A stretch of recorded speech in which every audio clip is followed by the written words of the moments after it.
എവിടെ പോയെന്നറിയാൻ എന്താടി കിടന്ന് രാവിലെ? എന്റെ ഒരു മാല കാണാനല്ല പോട്ടാ. നിന്റെ മാലയോ?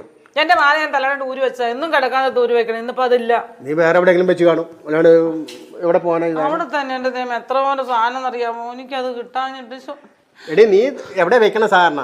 ഞാൻ തലകൊണ്ട് കിടക്കുമ്പോ നീ അവിടെ ഒന്നുകൂടി നോക്കാം, ഷീറ്റൊക്കെ ഒന്ന് കുടഞ്ഞു ഇട്ട് നോക്ക്.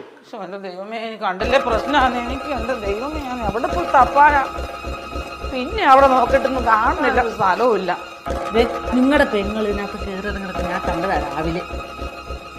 ഓടി, അവൾ അത്രക്കാരിയൊന്നുമല്ല. ഓ പിന്നെ അത്രക്കാരിയല്ല, നോക്കാൻ പറയാം. ഓരോരുത്തർ ഒരെണ്ണം കാണുമ്പോൾ ആരാളും അടിച്ചു മാറ്റിക്കോളും.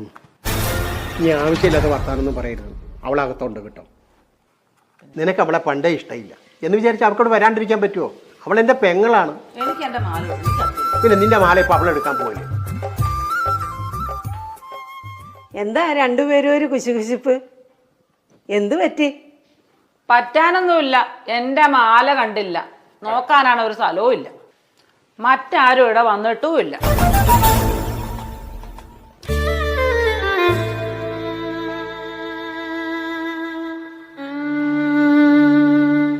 പൊന്നു നാത്തൂനെ ഞാൻ എടുത്തിട്ടില്ല, ഞാൻ ആ വഴിക്ക് വന്നിട്ടുമില്ല. എന്നാ ഞാൻ പോട്ടെ മോനെ. അങ്ങനെ അങ്ങ് പോകാൻ വരട്ടെ. എനിക്ക് എൻ്റെ മാലയുടെ കാര്യത്തിൽ തീരുമാനം ഉണ്ടാക്കണം, എന്നിട്ട് പോയാൽ മതി. മോളെ നീ പൊക്കോടി. അവൾ എങ്ങനെയൊക്കെ പറയും, അവൾ എവിടെയെങ്കിലും വെച്ച് മറന്നു കാണും. മറക്കാൻ എനിക്ക് എൻ്റെ വട്ടാണോ? എനിക്ക് എൻ്റെ മാല കിട്ടണം. ഞാനിപ്പം വന്നത് അബദ്ധമായോ? എൻ്റെ പന്നിക്കോട്ടമ്മയാണ് സത്യം, ഞാൻ എടുത്തിട്ടില്ല. ഓട്ടടി ഒക്കെ എനിക്കറിയാം, നീ എടുക്കുകയില്ല. നീ അവിടെ അങ്ങനെ ചുമ്മാ പറയുന്നതാണ്. എടി, നീ ഇന്നലെ കിടക്കാൻ നേരത്ത് മാലയുമായിട്ട് അടുക്കളയിലേക്ക് പോണ ഞാൻ കണ്ടല്ലോ.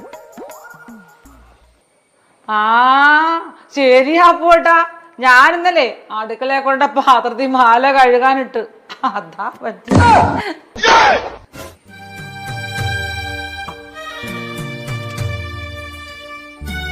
എന്നാ ഞാൻ പൊക്കോട്ടെ. മോളെ നീ പോകാൻ പറ്റേ?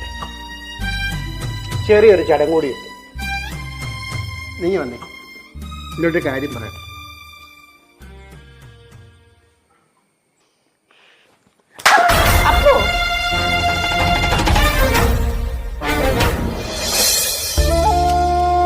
ഇതെന്തിനാണെന്ന് അറിയാമോ? ആവശ്യമില്ലാത്ത കാര്യം പറഞ്ഞതിന്. കണ്ണിൽ കാണുന്നതേ വിശ്വസിക്കാവൂ, അത് സത്യമായിരിക്കണം.